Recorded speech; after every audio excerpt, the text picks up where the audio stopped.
Hello and welcome to An Old Man Running. I've spent the last 3 months recovering from an injury, and at first I hated the whole process, but looking back on it, both physically and mentally, it's been the best thing that's happened to me from a health and fitness perspective in many years. I like to share my experience, including all my dumb mistakes and why in the end it's been so fulfilling. And I'll finish the video with the 6 main lessons I've learned about how to approach injury recovery, and maybe 1 or 2 of them might be useful for you. First though, here's the 5 main steps to get injured as an older runner. Number 1 is run to someone else's agenda. Number 2, don't have a running plan. Number 3, convince yourself you can do anything with willpower. Number 4, be arrogant about your capabilities. And number 5, ignore warning signs. I hit all of these nails on the head recently, let me tell you about it. I plan to run my 3rd marathon this year in Cleveland in May, and a friend decided to run it as well, and I was really stoked about that. I'd trained and run on my own for my first 2 marathons, and so it was exciting to have somebody else going towards the same goals and whose company I really enjoyed. But here was part of the problem. He has run all his life, he's faster than me, he does way more miles than me week to week, and he's a very specific and high mileage plan he's successfully used in the many marathons he's run. I just blindly started following his plan, even though it was totally unsuitable for me. I started training the first week in February, and by week 4 I was already nursing sore ankles. But it wasn't just the plan that was wrong for me. Although I knew I was going to run the Cleveland Marathon, I was totally unclear and undecided on my overall running goals. I couldn't decide if I wanted to try trail running, if I wanted to focus on half marathons, or if I wanted to be a marathon guy. So I decided, decide's a strong word, I drifted into doing them all at once. I started running on a trail for a couple of Saturdays, my first trail runs ever, and then I entered a trail 10-miler race and a trail half marathon in February and 2 road half marathons in March. And I figured I would just integrate them into my marathon training miles, which were already hitting me physically. The first trail race I felt great. I fell and cut my knee, but I bounced back and I ran over the finish line, proud of my performance and my wound. I was unstoppable. By the end of the second trail race, which was only a week later, after that, I was down to running every second day because my ankles were way too sore from the different running demands on a trail. Then in both the half marathon races in March, I was hobbling into my warm-ups and running on adrenaline. Hello, welcome to An Old Man Running. It's getting towards the end of week 5 of this marathon training block, and I'd entered a half marathon today in Orlando just to kind of see where I was at and do some speed stuff. Problem is I know where I'm at. Where I'm at is I'm knackered right now. I've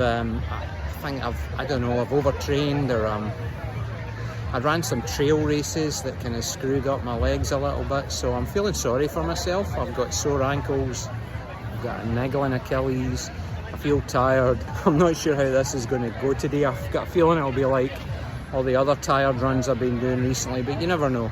For the second one, I had my right ankle taped up the whole day before, and I could barely sleep the night before, it was so uncomfortable. But of course I was invincible, I had willpower. And I drove 7 hours the same afternoon from Utah to Denver to catch an overnight flight home to Florida. The next day we had family visiting, one of them a runner training for his own marathon, much more effectively than I was. And I ran 6 miles that night just to show off how tough I was coming off a race in cross-country travelling. No one thought I was tough there. They all knew the truth that I was stupid. I didn't run a step the next 3 weeks, I was injured. Now I know we've all done stuff a bit like this in our lives, but the reality is, as older runners, it's just totally dumb. We just can't get away with things that we maybe could 30 years ago. Anyway, just as some extra karma payment, the running gods also threw in a week-long respiratory infection during my hiatus. But I took my first sensible step after the infection cleared up.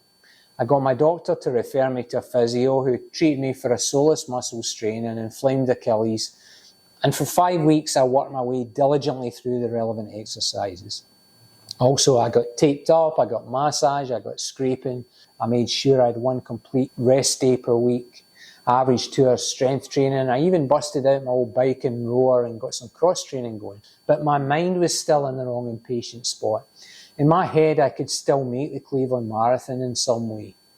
So one week, for example, I walked 10 miles on the beach. The next I ran a half marathon distance, and I convinced myself on the back of that I could walk the Cleveland Marathon in 5 hours or so. If only I could be sure I could get a little bit of speed going in the run part. So a week before Cleveland, I entered a beach 10K to check my speed. If I didn't have it, I would run the Cleveland half marathon instead, I said to myself. Well, of course I didn't have it.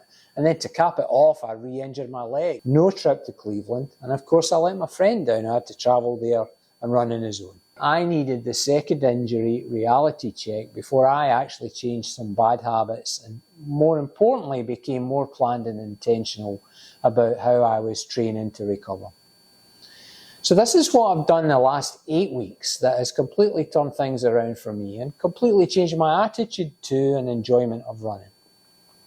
Firstly, I made it a hard rule, no running more than 4 days a week and never more than 2 days in a row. I also have never followed a hard run with another hard run. Secondly, I implemented a bit of a data-driven, conservative approach to how far I ran. I planned each week in advance and I never deviated from it. And specifically, I used something called the acute to chronic workload ratio. This is the ratio of your current week's running total to the moving average of your last 4. And there's some studies out there you can read that back up the idea that keeping this ratio between 0.8 and 1.3 is a good way to avoid injury, and over 1.5 is a great way to get injured. I'll be doing a separate video on my thoughts and experience on this shortly. Anyway, I started at a ratio of 1.5, which is right on the edge, and then each week I got it lower so that now it's always in the 0.9 to 1.2 range. This allowed me to progressively increase my weekly mileage from 9 miles in the first week to 30 miles by week 8. For how hard I ran, I did it all easy, low heart rate runs for the first 4 weeks and then only very gradually introduced some speed training on a Tuesday. The first week was only 2 400-metre intervals, and then I've been slowly building up from there. Thirdly, I made strength training a big priority with a goal of getting to 13 weeks total of consistently doing 2+ hours a week. This was something I'd never done in my life, but everything I read stresses how important strength training is for runners in general and older runners in particular. But most importantly was the mental change I made. Up until the last 8 weeks, I'd been frustrated and impatient to get back to race training and desperate to rejoin my friends' running groups. But now I had a different focus. I turned it all into a bit of a game to appeal to my competitive nature. Build the strength habit, manage the heart rate and the acute chronic workload ratio, run the week exactly as I had planned. And when you have a goal like this, which is managing your recovery carefully, a side benefit is that you get a much better understanding of your body's signals. I am much clearer these days on when my brain is just playing tricks on me and when I'm doing something that actually is hurting and potentially injurious. I started to really enjoy running again just for its own sake.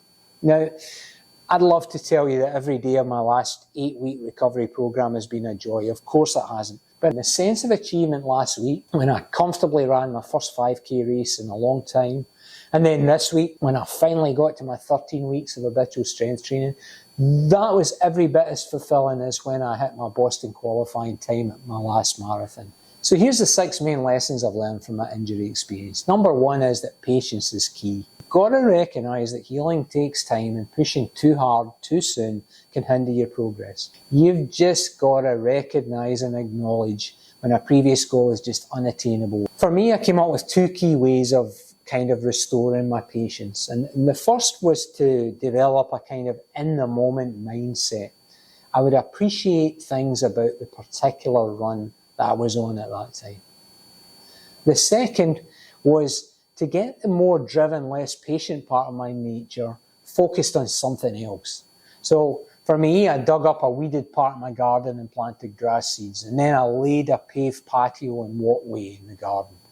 And both of these were completely new and challenging activities for me and took a lot of focus. And so my gentle runs became a rest and a reward from that. My second key learning point, and I talked about it earlier, is embracing cross and strength training. When you're forced to run less, it is your ideal opportunity to establish these new habits. Don't miss this chance. Your running injury is a huge opportunity. My third key point is to be intentional about what you're doing for recovery through data.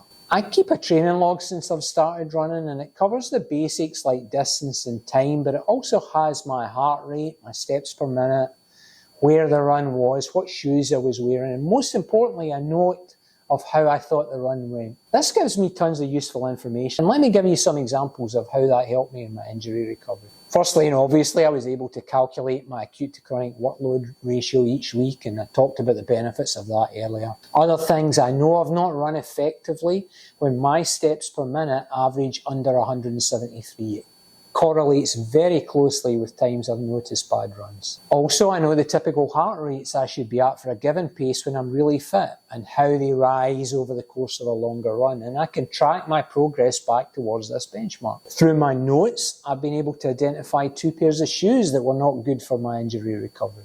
And then also look at my VO2 max periodically. Now, I know it's inaccurate on a watch, but it's consistently inaccurate, so as it increases or decreases, I know in general if my aerobic capability is getting better or worse.